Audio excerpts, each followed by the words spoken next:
Welcome to the Wavy Plus studio for Between the Flags. We're talking wheel on Wavy Plus. That's right, racing, auto racing. We're talking NASCAR, IndyCar, Formula One, maybe NHRA drag racing, maybe dirt track racing, our local short tracks. If it has wheels and it's really loud, we're going to talk about it. Another person who is a fan of motorsports in the newsroom will be joining me on the show every single week, hopefully, as long as you're not off. Talking about Ethan Kraus, our reporter. I'm going to be in here as much as I possibly can. I'm going to let you know that right now. Yeah, I can tell. You got the Jeff Gordon jacket on. Had to bring the jacket, The old school Jeff Gordon jacket, which yeah. I'm sure you weren't even alive for that era, but probably not. No. All right, so we're here because it's the Daytona 500. Speed weeks. Well, speed half a week now. Speed half week. Yeah. Unfortunately, it's kind of not what it used to be back in the day. But we're going to talk about Daytona 500. Let's talk about the offseason real quick. Mm-hmm. It was a rough one. It was rough for many reasons. So it kind of started with the 2311 lawsuit. Mm-hmm.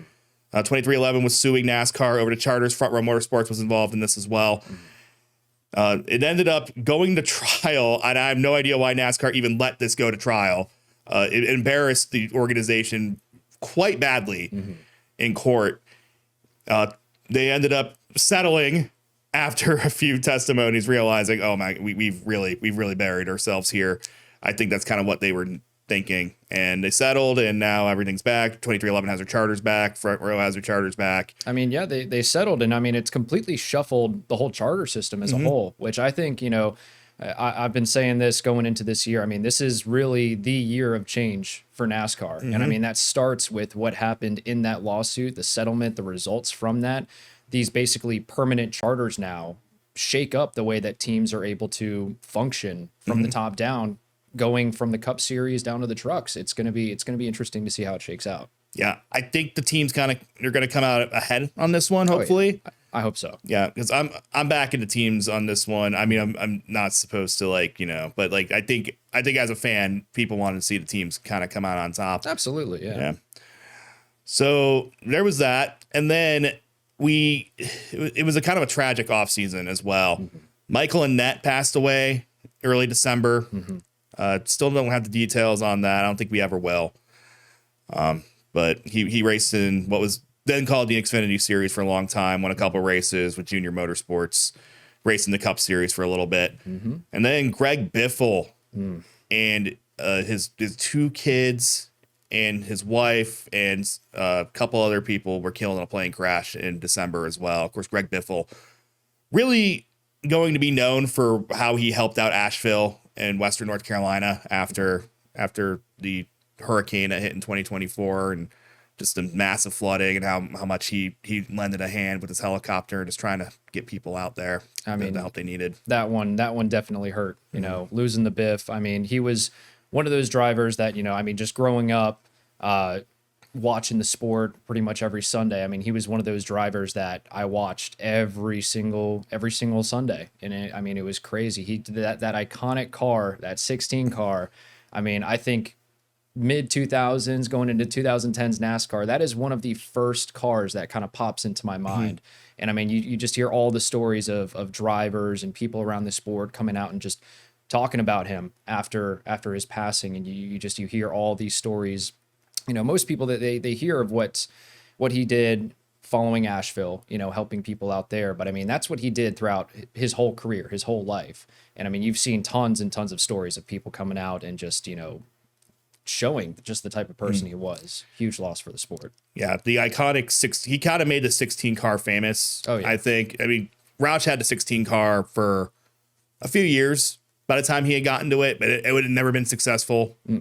I think Ted Musgrave, Kevin LePage were the drivers ahead of him on those. Not that they were bad drivers, it's just it just didn't work out that they were getting race wins. Well, Mark Martin was winning all the races, and Jeff Burton was winning all the races, and Greg gets in that car, and he kind of put it on the map, I think. Yeah. And the iconic number font, which we're going to see a lot of at Daytona. See it this year. Yeah. We're going to see it on the 16 car with Colleague, and we're going to see it on all the Roush Fenway cars this year. Roush Fenway Keselowski cars for the Daytona 500. So rest in peace, Greg Biffle. We're going to miss you a lot. And also Denny Hamlin struck with tragedy as well. So remember during the championship race last year, talking about how Denny's father's ill, and he's probably not going to make it to the next season. And unfortunately, that was true, but not for the reason we thought. Denny's father was killed in a house fire. I think it was late December. I believe so. Yeah, it was just a terrible month for NASCAR in December. Oh, yeah. Denny's mom was hurt in that fire. She is recovering, and I've seen she's walking around. She's recovering as best as she can. But Denny also, in that whole thing, he took a fall in the fire, and not in the fire, but in the rubble of the fire, and he hurt his shoulder again. Oh, no. Yeah, so he's putting the surgery off until the end of the season, but he's going to race an entire 38 race schedule hurt. So we'll see how that affects Denny Hamlin going forward. Former Langley Speedway track champion, Denny Hamlin. All right, well, the sadness is out of the way. Now we get to look forward to Daytona. We got Daytona. Also in the offseason, there was one other big thing that happened. We don't have a playoff anymore. No more playoffs. That's I am true. the happiest person ever. That was the good news of the offseason. The chase is back. Kind of an updated point system with the chase. It still rewards winning. It's much better. It's going to be a 16 driver chase. I think that's a little too many, but if someone does come from 16th to win it, they actually deserve it. Oh, yeah. So, I mean, if we see, just a Herculean run in the chase, similar to what we saw with Tony Stewart in 2011, I mean, like you said, I think they deserve it. But I mean, I'm all with you there. I'm all for this new points format. Consistency finally matters. You actually need to drive well in the regular season, which is going to be huge for drivers. Your Chase Elliott's that typically run pretty consistent. It's going to be huge for those types of drivers. And, like I said, I'm all for it. As soon as they made that announcement, I mean, I came over to your desk smiling ear to ear because I mean, we both, that's the format that we've largely grew up watching. I mean, before that, we had the Winston Cup format where just full on season, but then we had the chase for a few years, and I think it'll work well. I'm a little bit older than you. I started watching when it was Winston Cup. Okay. So I remember the days of a full season points format. I remember the original chase. And I remember the tweaks they were making. It was mainly Jimmy Johnson's fault, let's be real, because he kept finding a way to beat the system. Yeah. But yeah, I'm very happy that we're getting a more legitimate points format this season. I think a full season format would have been my ideal. I just don't think they're going to be able to do that again. I think fans over the last 20 years are more prone to, hey, we have to have at least like a little bit of a reset here. Absolutely. Yeah. I mean, you got to think of the fans that have joined in the past 10, 12 years when they started using the playoffs back in 2014. That's the only points format that those fans know. So to kind of find some sort of compromise, I think, is why we see the field so large at 16 for this new chase format, is to kind of find that middle ground of compromise between the playoffs, between the old chase format, to keep those new fans interested, but also, appealing to what all the older fans have been dying to see for years and years now. Yeah. And as an older fan, I guess I'm an older fan now. I'm just happy that it's the playoff is done. We don't have to worry about, the guy wins a Daytona 500 and all of a sudden, he's locked into the playoffs. Like, dude, I don't care. It's a Daytona 500. He won the Daytona 500. Make it the whole season to go. Got a whole season to go. We worry about the playoffs when August comes around, you know? Well, that was the off season. I'm sure we missed something in there. There's probably some other things that happened, but I mean, we've got a whole bunch of moves. Drivers moving to new teams. Yeah. So I mean, we got let's see.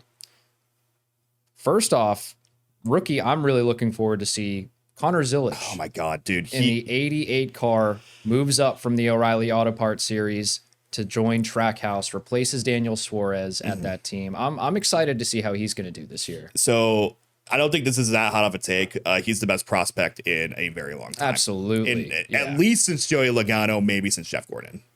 This kid is unreal. So at first we thought, this kid's great on road courses. He's just going to be another SVG. Well, in the middle of last year, he decided to rip off like a bunch of first place and second place finishes in a row. Just the most dominant season probably in the history of what was the Xfinity Series, now the O'Reilly Series, what was the Nationwide Series, now the O'Reilly Series, what was the Busch Series.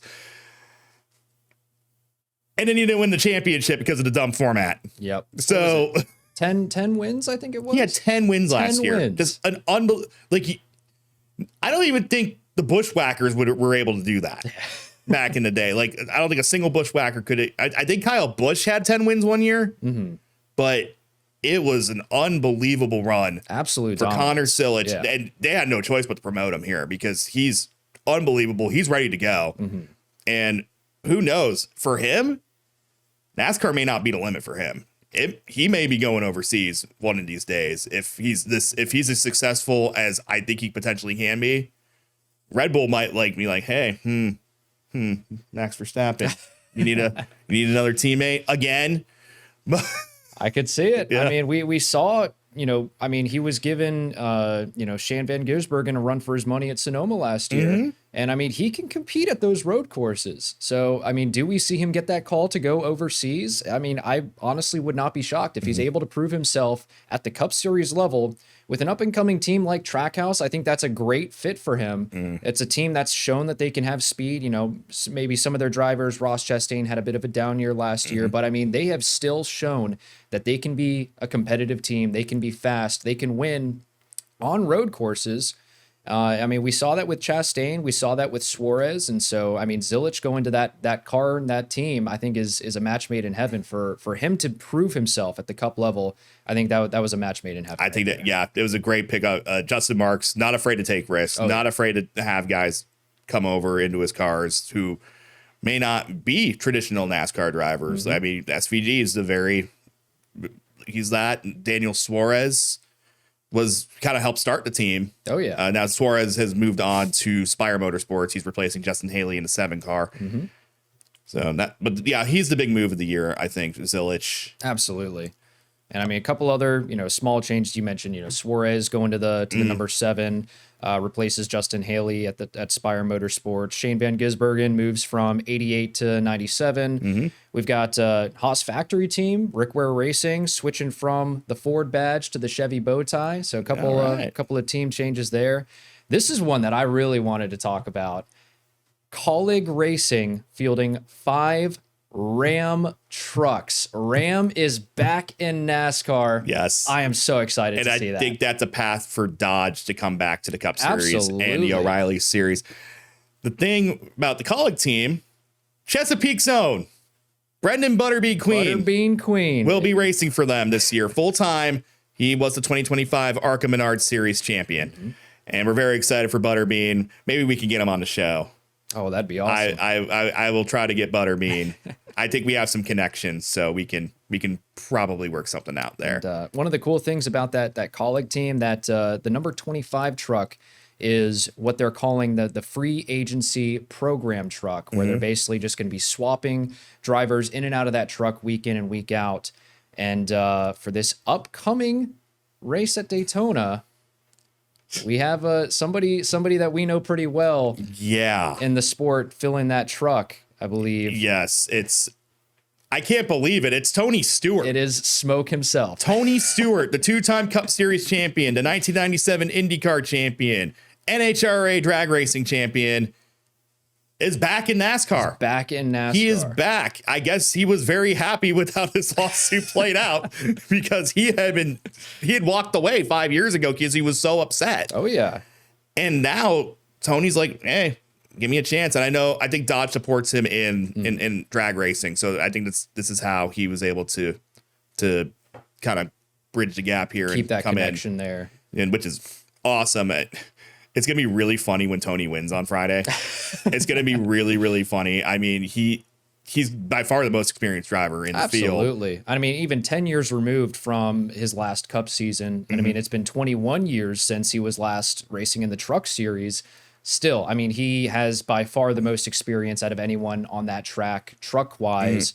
And I mean, it would be awesome just to see him get that win. That first win in, 10, 13 years for Dodge in the Truck Series. That would be cool to see, which that's another thing. Who is going to get that first win for Dodge in their return to the Truck Series, or who that first win for Ram in their return to the Truck Series. Yeah, who knows? I mean, who knows if these trucks are even going to be competitive at first? You never know with the Aero and Absolutely. and just new. They haven't been around in a while.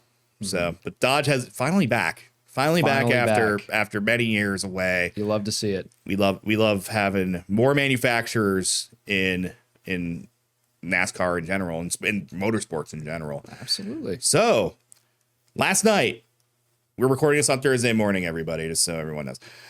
Last night, qualifying for the Daytona 500. Front row is set. 2 of the open cars are in. Kyle Busch, who has never won the Daytona 500, is the one thing he has never done. Mm-hmm. He's one of the best, probably the best driver of his generation. Just the Daytona 500, it's a beast, man. It can easily slip away from you. It's the hardest race to win, in my opinion, in NASCAR. And he's never done it, but he's starting off his chase for his first one very well. I think this is his 21st try. He will start from the pole in his Zone Jalapeno Lime Chevrolet. Yeah. It's a very cool looking car. It is a cool looking car. And Chase Briscoe is going to start alongside him. The front row is locked.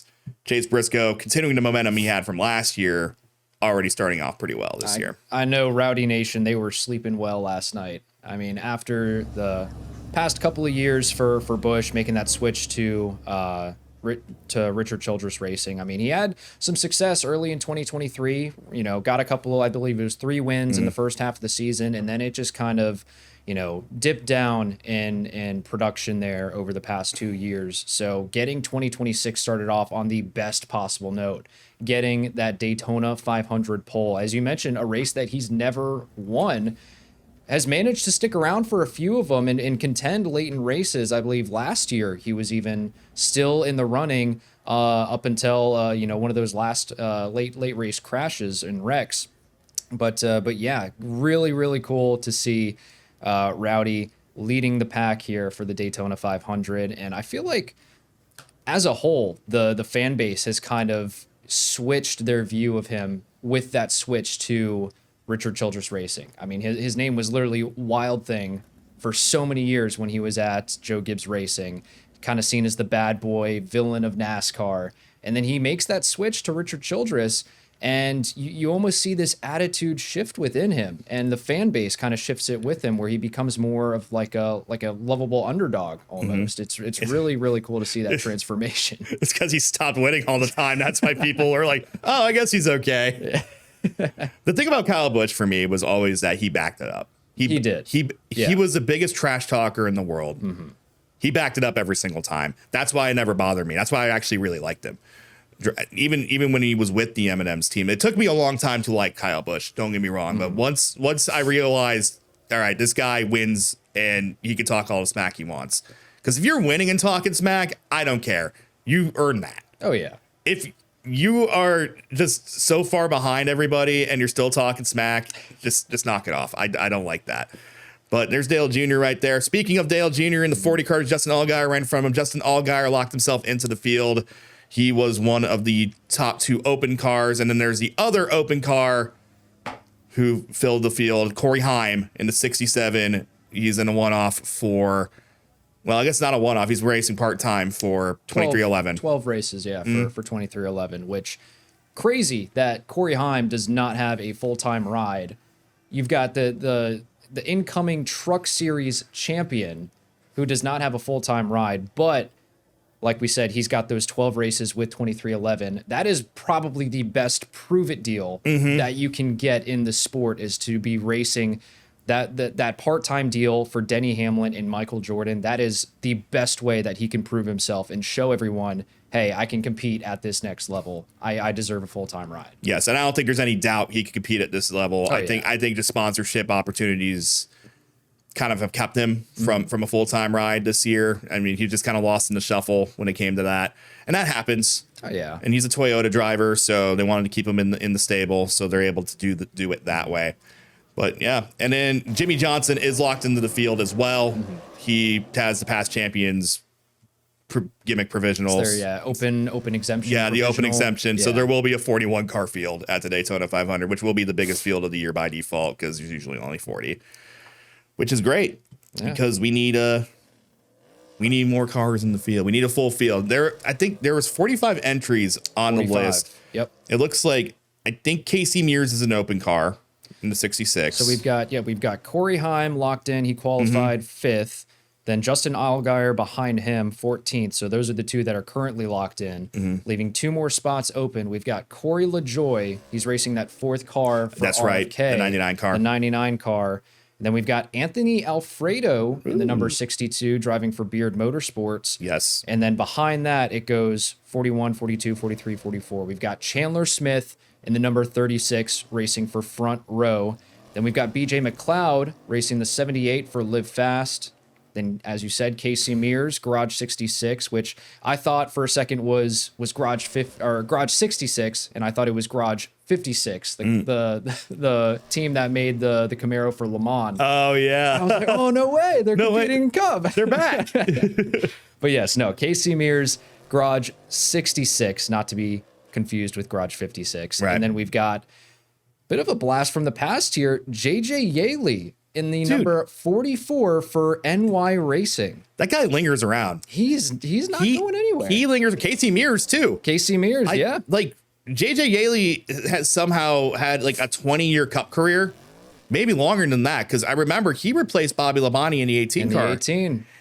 But a lot of people think it went from Bobby Labonte to Kyle Busch. No, JJ Yaley was in that car for a couple of years before Kyle Busch was. I believe it was 2005 to 2007? Something like that. Yeah. So. Yeah. He was a Gibbs driver for a couple of years. Didn't work out, didn't win anything. He just couldn't get it going.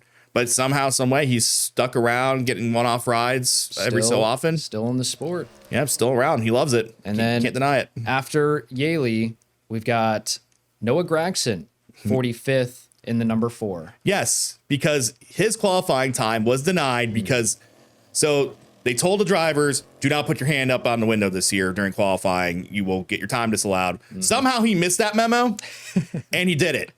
And his time was disallowed. So he'll start at the back of whatever duel he'll be in, probably the odd number duel race because he is 45th. So the duels are Thursday night, which is tonight. So if you're watching this on Wavy Plus, they will have already happened.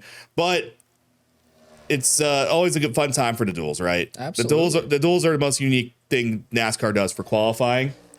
And I've always really appreciated just having a qualifying race. Just 2 qualifying races. It's nice. It's fun to watch. Now, Kyle Busch and Chase Briscoe should just pull off the track and just not even bother racing. Don't risk it. Yep. I would not risk it at all, especially the way backup cars work these days.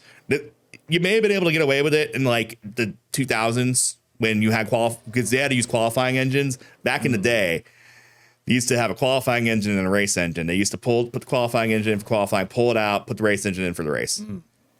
That stopped in like 2002. Gotcha. So it made more sense back then. Yeah. But now it's like, okay, just pull off the track, get out. because you change an engine, you go to the back anyway. Yep. But yeah, there's Jimmy Johnson on the track. I just have qualifying in the background here, like I do in real life. He's just doing it for the love of the game too, Jimmy Johnson. Yeah. I mean, not racing for the points or anything like that. I mean, helping, Legacy Motor Club now. Legacy Motor Club, which he owns. He owns that. Richard Petty's a minority partner in it. That's why the 43 cars in that stable. They're cars number 42, 43, and 84 because Rick Hendrick wouldn't give Jimmy the 48. So if Jimmy had to reverse his number, his normal number. But yeah, we have kind of an unknown season coming up just because this is a new points format. Now, I think this benefits 2 drivers, and they're both with Hendrick Motorsports. Kyle Larson would have won the championship on points last year anyway. Yep. Now, it felt illegitimate at the time, but I'm telling you, he was a legitimate champion. Chase Elliott is the other one. This plays right into his drive style. I've been saying that since they announced this new format. I mean, you look at consistency, he's been one of the most consistent drivers over the past few years. I mean, even following his snowboarding accident, when he was finally able to come back from that and, he was, able to turn laps, get a few races in. We look at last year, he was still one of the most consistent drivers throughout the year. So this, plays right into his drive style, right into his hand, could definitely benefit him further down the line this season. All right, real quick, who do you got for the 500? I mean, it's such a it's such a luck of the draw race nowadays. Just the way that the cars handle, just the style of racing that you have now. You never know when the big one's going to happen. But a driver that I think is carrying a lot of speed throughout the past few seasons, really, and in my opinion, has been the best driver for Ford over the past few years. I'm going with Ryan Blaney.